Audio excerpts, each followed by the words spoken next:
자, 이번 강의는 이제 통합과학 17강으로 왔고요. 이제 지구 역사에 여러 가지 이제 영향을 준 산화 환원 반응에 대해서 살펴보도록 하겠습니다. 첫 번째는 광합성과 호흡인데, 광합성으로 인해서 이제 산소 농도가 굉장히 많아지면서, 여기 보이시죠? 산소 농도가 증가하면서, 네, 오존층을 형성을 하게 됐고요. 이 오존층으로 인해서 유해한 자외선이 차단되면서 네, 바다에 살던 생물들이 육상으로 진출하게 된 계기가 되었습니다. 그래서 이 광합성도 굉장히 중요한 사건 중에 하나거든요. 자, 그래서 광합성과 호흡이 전자가 관여하는 반응, 그리고 여기는 산소가 바로 보이죠, 그죠? 산소의 이동이 보이기 때문에 산화 환원 반응입니다. 자, 그래서 광합성이 일어나는 장소는 엽록체죠, 그죠? 그리고 광합성은 일단 환원 반응이라고 기억을 해주시면 되겠습니다. 그래서 누구의 환원 반응이냐면 여기 앞에 이제 CO2가 광합성의 재료가 되는데 이 CO2의 환원 반응이다라고 일단 기억을 해주시고 에너지는 네, 흡수하는 반응입니다. 자, 그래서 CO2 입장에서 보면 자, 탄소 하나가 산소 두 개를 결합하고 있었잖아요. 얘가 이렇게 되면 반응이 진행되면서 자, 여기 6대 6이니까 탄소 하나당 산소 하나. 그러니까 비율이 줄어든 거죠. 여기는 1대 2에서 여기는 1대 1로 네, 비율이 줄어들었습니다. 그래서 이것은 환원이다라고 이해를 해주시면 되겠고, 여기 자, 물이 이렇게 가서 여기서 이제 산소가 되죠. 그죠? 요거는 이제 산화 반응이다. 라고 이렇게 해주시면 되고요. 그래서 CO2 입장에서 환원 반응입니다. 자, 호흡은 일단 산화 반응인데요. 일어나는 장소가 미토콘드리아죠, 그죠? 미토콘드리아고 산화 반응이다. 자, 그리고 지금 반응물이 호흡에서의 반응물은 포도당입니다. 자, 이 포도당이 반응물이고 얘가 산소랑 결합을 하면서 이렇게 CO2가 됩니다. 네, 비율이 늘어났죠. 그래서 얘가 산화. 그리고 이 산소가 물이 되는 반응이 환원입니다. 그래서 포도당의 산화 반응이다라고 기억을 해주시고요. 에너지는 방출이 됩니다. 광합성은 CO2의 환원, 그리고 호흡은 포도당의 산화, 이렇게 알아두시면 되고, 여기 산화 환원 반응은 항상 같이 일어난다는 거 아시죠? 동시성에 의해서. 자, 그 다음에 산화 환원을 이제 앞에서 배웠던 것이 있는데, 이제 우리 산소의 이동에 의한 거, 전자 이동에 의한 것까지 배웠는데, 여기 보시면 수소 이동에 의한 것이 하나 더 추가가 됐죠. 그래서 이걸 정리를 한번 해보면, 산소 이동에 의해서 산화는 산소를 얻는 것입니다. 얻음. 환원은 산소를 잃어버리는 거고요. 전자는 네, 산화에서는 전자를 잃어버리는 거예요. 환원은 전자를 얻는 거고요. 자, 수소는 전자 이동과 동일하게 봐주시면 됩니다. 그래서 여기가 이름, 얻음. 그럼 무슨 말이죠? 수소를 얻으면 환원이라는 소리예요. 여기 보이시죠? 산소가 이렇게 가서 이렇게 물이 됐는데 수소를 얻었죠. 네, 수소를 얻었기 때문에 환원입니다. 네, 이렇게 해주시면 조금 편하고, 수소가 플러스를 띠기 때문에 네, 수소에서 어디로? 산소로 전자가 갔다는 것을 알 수가 있어요. 그래서 어쨌든 수소를 얻으면 상대방은 네, 전자를 받게끔 되어 있습니다. 네, 수소랑 결합을 하면 전자가 이쪽으로 가게끔 네, 되어 있기 때문에 환원이 됩니다. 수소랑 결합을 하면. 그래서 어쨌든 이렇게 해주시면 되고, 지금 여기도 보시면은 이렇게 갔잖아요. 네, 수소를 잃었죠. 이거는 산화 반응이 되고요. 얘는 수소를 얻었습니다. 네, 그럼 이거는 네, 환원 반응이 됩니다. 자, 이렇게 네, 기억을 해주세요. 자, 두 번째는 연소 반응인데요. 연소는 그냥 무조건 산화다라고 기억해 주시면 되고요. 물론 환원도 같이 일어납니다. 그런데 누구의 입장에서 네, 이 연료가 되는 화석 연료의 입장에서는 산화가 되는 거예요. 그래서 항상 자, 화석 연료라고 하는 거는 석탄, 석유, 천연가스 등을 말을 하고요. 주성분은 탄소랑 수소입니다. 자, 그리고 대표적인 이제 화석 연료가 메테인이죠. 천연가스의 주성분이고요. 이 메테인이 연소가 될 때, 네, 산소랑 결합하는 거를 연소라고 부르는데 연소가 될 때 이렇게 되죠. 그죠? 자, 수소를 잃어버리고 산소를 얻습니다. 자, 그럼 이거는 산화가 되겠죠. 자, 물은 여기서 이제 수소가 이쪽으로 넘어오게 되면 산소 입장에서는 전자를 받는 게 되는 거예요. 그래서 여기서 네, 환원이 됩니다. 그래서 자, 여기 있는 요 메테인 입장에서는 산화가 된다라고 기억을 해주시고, 자, 알코올 램프 마찬가지로 얘도 연료가 될 수 있죠. 알코올이 연료인데, 네, 여기 지금 보시면 알코올 화학식은 C2H5OH입니다.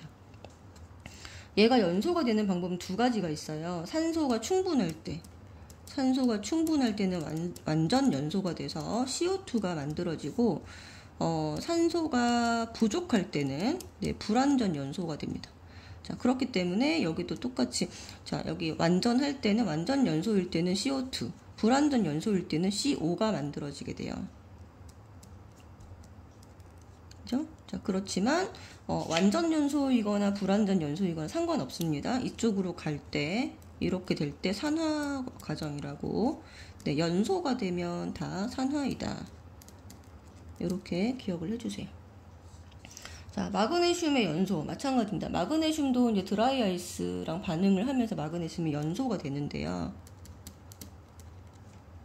드라이 아이스에 있던 CO2에 있던 요 산소가 마그네슘 쪽으로 이동을 하면서 달라붙게 됩니다. 자, 그래서 연소가 되고 열과 빛을 내면서 반응을 하게 돼요. 그래서 이 CO2가 드라이 아이스죠, 그죠? 이렇게 되면서요, 얘가 산화. 여기 산화, 그쵸? 여기가 환화. 이렇게 됩니다. 자, 그러면 산소는 어디서 어디로 이동을 했냐? 이렇게 이동했다라고 보이시죠? 그래서 산소 이동은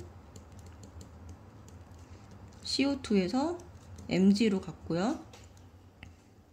전자 이동은 반대입니다. 전자와 산소 이동은 반대이기 때문에 이렇게 갔다. CO2 쪽으로 갔다. 자, 이렇게 네, 해주시면 되겠습니다. 자, 다음 장으로 넘기면 이제 마지막 철의 재련이 나오는데, 사실 이게 문제에 굉장히 잘 나옵니다.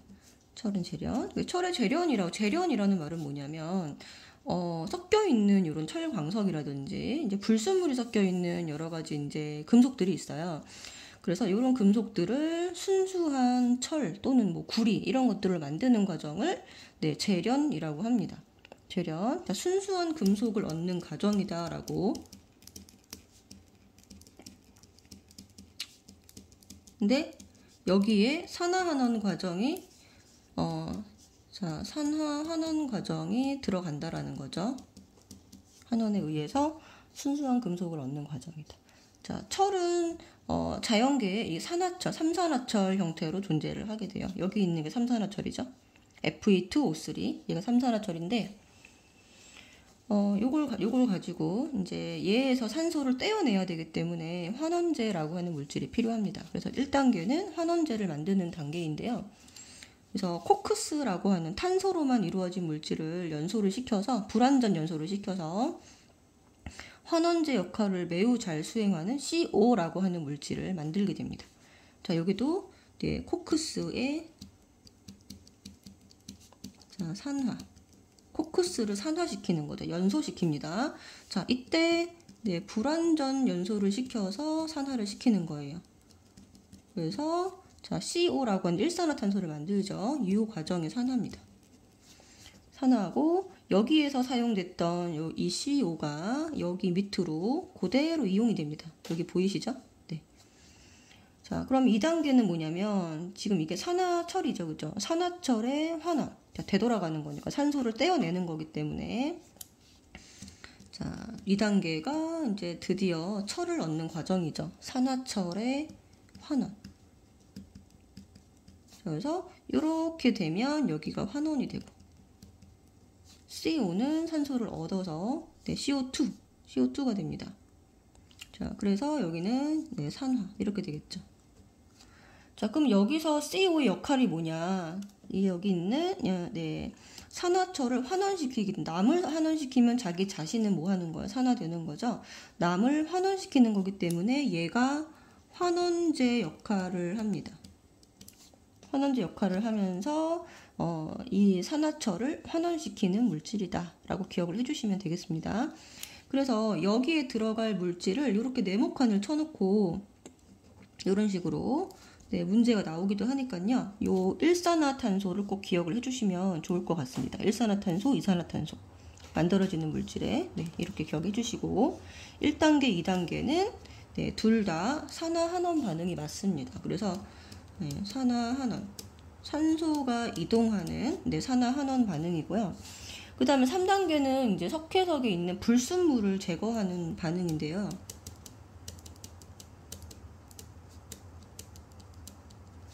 불순물이 얘가 불순물이죠, 그쵸? 불순물인데 여기다가 이제 산화칼슘을 붙여가지고 슬래그라는 형태로 불순물을 제거할 수 있습니다. 그래서 이렇게 되는 거고 여기서 중요한 점은 여기는 산화환원 반응이 아니다 라는 것을 기억을 해주시고 이 전체 반응을 살펴보면은 산화수 변화가 없고요.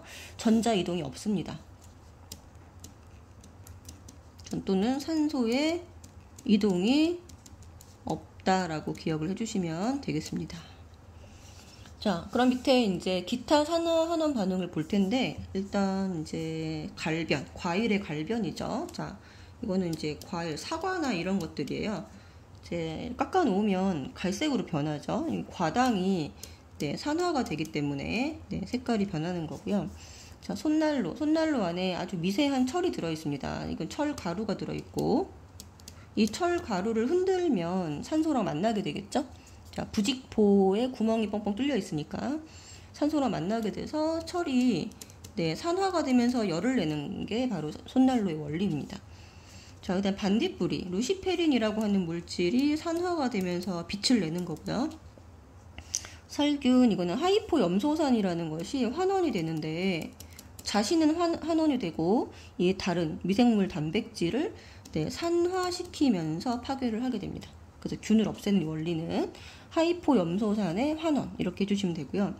그 다음에 탈색도 산화고요. 에칭판화도 구리의 산화입니다. 자, 섬유표백, 산화표백제, 환원표백제 이런 것들이 있고요. 염색을 하는 것도 멜라닌 색소를 산화시켜서 색깔을 바꾸는 겁니다. 자, 그 다음에 고려청자 이런 거는 3산화철이 이렇게 2산화철로 바뀌는데 이게 이제 뭐죠? 1대 1.5, 1대 1의 비율이니까 환원이 된 거잖아요. 환원이 되면서 요 2산화철이 비취색을 나타냅니다. 그래서 얘가 청자, 색깔을 나타내는 거는 이렇게 되는 거다라는 거 기억해 주시고, 자, 그다음 색깔이 바뀌는 안경 렌즈. 자, 빛이 있을 때는 어떻게 돼야 되죠? 불투명해야 되죠. 그러면 은이온이 이런 식으로 전자를 받아서 환원이 되면서 여기서 이제 불투명한 안경이 되는 거예요. 그러면 빛을 차단할 수 있겠죠. 근데 또 어두워지면 다시 얘가 은이 이렇게 산화가 되면서